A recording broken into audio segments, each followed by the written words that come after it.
ನಮಸ್ಕಾರ. ಸೃಷ್ಟಿಯ ಅಂತಿಮ ಗುರಿಯೇನು? ಈ ಇಡೀ ಬ್ರಹ್ಮಾಂಡ ತನ್ನ ಪರಿಪೂರ್ಣ ಸ್ಥಿತಿಯನ್ನ ತಲುಪೋದು ಹೇಗೆ? ಬನ್ನಿ, ಇವತ್ತು ಈ ತುಂಬಾನೇ ಆಳವಾದ ಪ್ರಶ್ನೆಗಳಿಗೆ ಉತ್ತರ ಕೊಡೋ ಒಂದು ದೇವತಾಶಾಸ್ತ್ರದ ದೃಷ್ಟಿಕೋನವನ್ನ ಅರ್ಥ ಮಾಡ್ಕೊಳ್ಳೋಣ. ನಮ್ಮ ಈ ಪಯಣವನ್ನ ಒಂದು ಸರಳ ಆದ್ರೆ ತುಂಬಾನೇ ಶಕ್ತಿಯುತವಾದ ಪ್ರಶ್ನೆಯೊಂದಿಗೆ ಶುರು ಮಾಡೋಣ. ಒಂದ್ಸಲ ಯೋಚನೆ ಮಾಡಿ, ಪಾಪ ಮತ್ತು ಸಾವು ಅನ್ನೋದೇ ಇಲ್ಲದ ಒಂದು ಜಗತ್ತು, ಅದು ಹೇಗಿರಬಹುದು? ಈ ಒಂದು ಕಲ್ಪನೆಯೇ ನಾವು ಇವತ್ತು ಚರ್ಚೆ ಮಾಡುತ್ತಿರೋ ವಿಷಯದ ಹೃದಯ ಭಾಗದಲ್ಲಿದೆ. ಸರಿ, ಈ ಪರಿಪೂರ್ಣತೆಯ ಕಡೆಗಿನ ಪ್ರಯಾಣ ಇದು 4 ಮುಖ್ಯ ಹಂತಗಳಲ್ಲಿ ನಡೆಯುತ್ತೆ. ಮೊದಲು ನಾವು ಶಿಲುಬೆಯ ಪಾತ್ರವನ್ನ ನೋಡೋಣ, ಅದು ಸ್ವತಂತ್ರ ಇಚ್ಛೆಯನ್ನ ಹೇಗೆ ಪರಿಪೂರ್ಣಗೊಳಿಸುತ್ತೆ ಅಂತ. ಆಮೇಲೆ ಪ್ಯಾರಡೈಸ್ ಮತ್ತು ಅಂತಿಮ ನ್ಯಾಯತೀರ್ಪಿನ ಹಂತವನ್ನ ದಾಟಿ ಕೊನೆಗೆ ಸೃಷ್ಟಿ ಹೇಗೆ ಆ ಪರಿಪೂರ್ಣ ವಿಶ್ರಾಂತಿಯನ್ನ ತಲುಪುತ್ತೆ ಅನ್ನೋದನ್ನ ತಿಳ್ಕೊಳ್ಳೋಣ. ನಮ್ಮ ಪಯಣದ ಮೊದಲ ಮತ್ತು ಅತೀ ಮುಖ್ಯವಾದ ಘಟ್ಟ ಅಂದ್ರೆ ಅದು ಶಿಲುವೆ. ಈ ದೇವತಾಶಾಸ್ತ್ರದ ಪ್ರಕಾರ ಪರಿಪೂರ್ಣತೆಯ ಕಡೆಗೆ ಇಡೋ ಪ್ರತಿಯೊಂದು ಹೆಜ್ಜೆಯೂ ಇಲ್ಲಿಂದಾನೇ ಶುರುವಾಗೋದು. ಈ ಹಂತದ ಅಡಿಪಾಯವೇ ಒಂದು ಬಲವಾದ ನಂಬಿಕೆ. ಶಿಲುಬೆಯ ರಕ್ತದ ಮೂಲಕ ಶಾಂತಿ ಸ್ಥಾಪನೆ ಆಗುತ್ತೆ, ಮತ್ತೆ ಭೂಮಿ ಮತ್ತು ಆಕಾಶದಲ್ಲಿರೋದೆಲ್ಲವೂ ದೇವರ ಜೊತೆ ಮತ್ತೆ ಒಂದಾಗುತ್ತೆ. ಹಾಗಾದ್ರೆ ಇದು ಹೇಗೆ ಕೆಲಸ ಮಾಡುತ್ತೆ? ಪ್ರಕ್ರಿಯೆ ಹೀಗಿದೆ ನೋಡಿ. ಶಿಲುಬೆ ದೇವರ ಪರಿಪೂರ್ಣ ಪ್ರೀತಿ ಮತ್ತು ನ್ಯಾಯವನ್ನ ಜಗತ್ತಿಗೆ ತೋರಿಸುತ್ತೆ.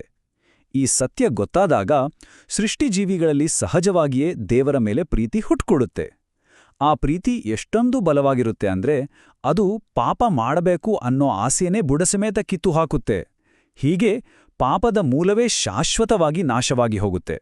ಇದರ ಅಂತಿಮ ಪರಿಣಾಮ ಏನು? ತುಂಬಾನೇ ಸರಳವಾದ ತರ್ಕ. ಯಾರೂ ಪಾಪ ಮಾಡಲ್ಲ ಅಂದಮೇಲೆ ಸಾವಿಗೆ ಕಾರಣವೇ ಇರೋದಿಲ್ಲ. ಹೀಗೆ ಈ ಮೊದಲ ಹಂತದ ಕೊನೆಗೆ ಪಾಪ ಮಾತ್ರ ಅಲ್ಲ, ಸಾವು ಕೂಡ ಸಂಪೂರ್ಣವಾಗಿ ಇಲ್ಲವಾಗುತ್ತೆ. ಸರಿ, ಈಗ ಮುಂದಿನ ಹಂತಕ್ಕೆ ಹೋಗೋಣ.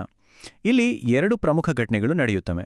ಒಂದು ಶಾಂತಿಯ ಅವಧಿ, ಮತ್ತೊಂದು ಅಂತಿಮ ತೀರ್ಪಿನ ದಿನ. ಮೊದಲನೆಯದು 1000 ವರ್ಷಗಳ ರಾಜ್ಯ ಅಥವಾ ಪ್ಯಾರಡೈಸ್. ಈ ಸಮಯದಲ್ಲಿ ಸೈತಾನನನ್ನ ಬಂಧಿಸಲಾಗುತ್ತೆ. ಅಂದ್ರೆ ಜಗತ್ತಿನಲ್ಲಿ ಮೋಸ, ವಂಚನೆ ಅನ್ನೋದೇ ಇರೋದಿಲ್ಲ. ವಂಚನೆ ಇಲ್ಲ ಅಂದ್ಮೇಲೆ ಪಾಪ ಇಲ್ಲ, ಮತ್ತು ಪಾಪ ಇಲ್ಲ ಅಂದ್ರೆ ನೋವು ಅಥವಾ ಕಷ್ಟಕ್ಕೆ ಜಾಗವೇ ಇರಲ್ಲ. ಈ 2 ಹಂತಗಳ ನಡುವೆ ದೊಡ್ಡ ವ್ಯತ್ಯಾಸ ಇದೆ.